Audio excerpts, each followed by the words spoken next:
for the normal scholars of those days. People of that caliber and of those categories, of those levels, when they would look at the rulings driven by these imams, if they would not go and ask them about the proofs, they were never able to figure out where he's getting it from. And normally they would think he's going against the hadith.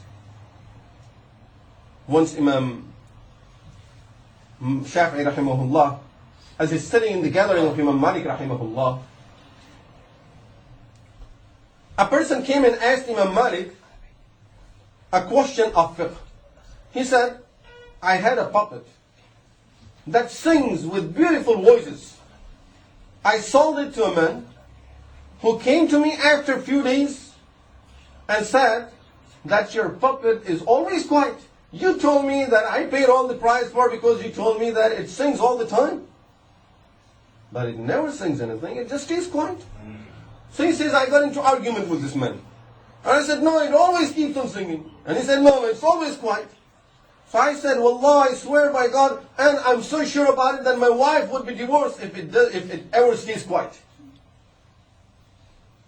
After saying these words of emotions, right away I said to myself, that my oath is my wife is divorced if my puppet ever stays quiet. And my puppet, of course, for sure goes to sleep. At the time when it eats, stays quiet. So he went to Imam Malik. What should I do now? He says, of course, for sure your wife is divorced. Imam Shafi Rahimahullah, as a respect, he's a student, as a respect he didn't say anything. When the man left the gathering, he went after him and said, excuse me, don't worry about it. Your wife is not divorced. Come back and ask him to think more about it. So he came back.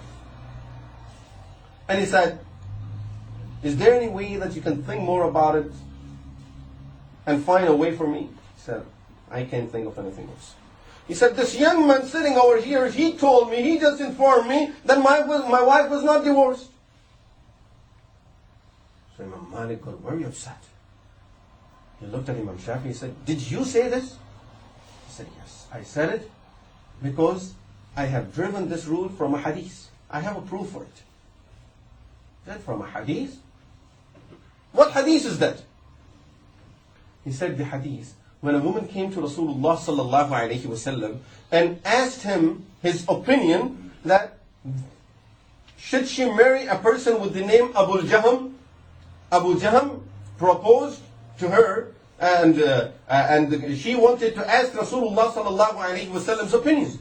So Rasulullah sallallahu alayhi wasallam's response was, Amma Abu Jahm, فَإِنَّهُ لَا يَضَعُ عَصَاهُ عَنْ عَاتِقِهِ. This Abu Jahm, I don't recommend him. The reason is, he is always carrying a stick on his shoulder. Which means, anytime he gets upset, you are in danger. Rasulullah sallallahu alaihi wasallam said, he never puts the stick off his shoulder. These are the wordings. لَا يَضَعُ عَصَاهُ عَنْ عَاتِقِهِ. He never puts the stick off his shoulder. Imam Shafi says, because we know now, Abu Jahm used to sleep too. At that time, the stick won't be on his shoulder. When he sits down, the stick won't be on his shoulder. It will be normally when he's walking out. This is what Rasulullah sallallahu alaihi wasallam meant. And this is what this man meant, that normally my bird keeps on singing, but not of course when it's sleeping and when it's eating. In normal situation, most of the time, it keeps on singing. Then Imam Malik heard him and said, sure. Yes. It's proven from this hadith, and this is a rule that we can derive from a hadith, from this hadith, that if something, a person is doing it most of the time the person is seeing doing something, then you can say he always does this.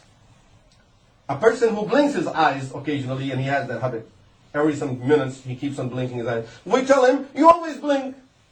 You always keep on blinking your eyes, although a normal person does also. But he's doing it more often than anyone else.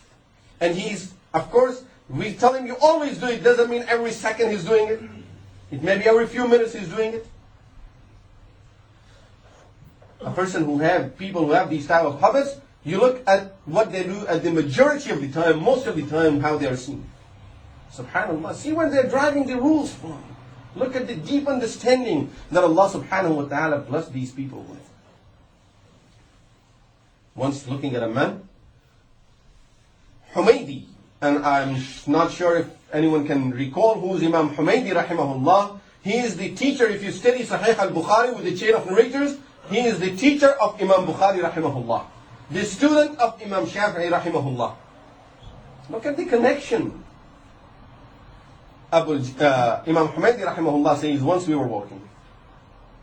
On our way, I saw a man, and I asked Imam Shafi, what do you think is the occupation of this man?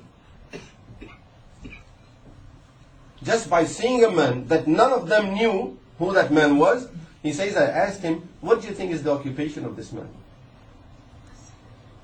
So he says, Imam Shafi said to me, for some reason when I look at this man, it's a little confusing. Either he's a carpenter or he's a tailor. Imam Humaydi says, I went and asked the man, what's your profession? He says, I was a carpenter and these days I'm working as a tailor.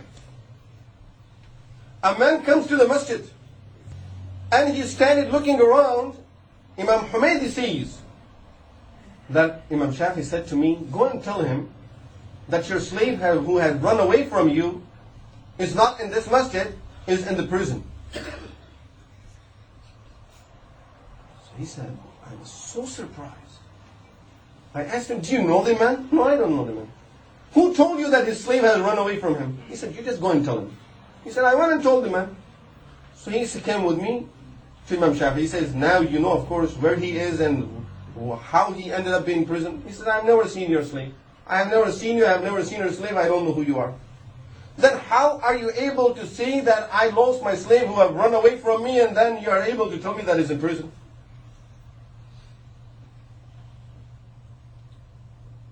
He said, don't worry about it. First thing, go and see if he's there. He went over there to find that truly what Imam Shafi said was exactly the same way. He was in the prison. He came back and he said, please, you have to tell me, how did you know about it? This was a science. This was understanding.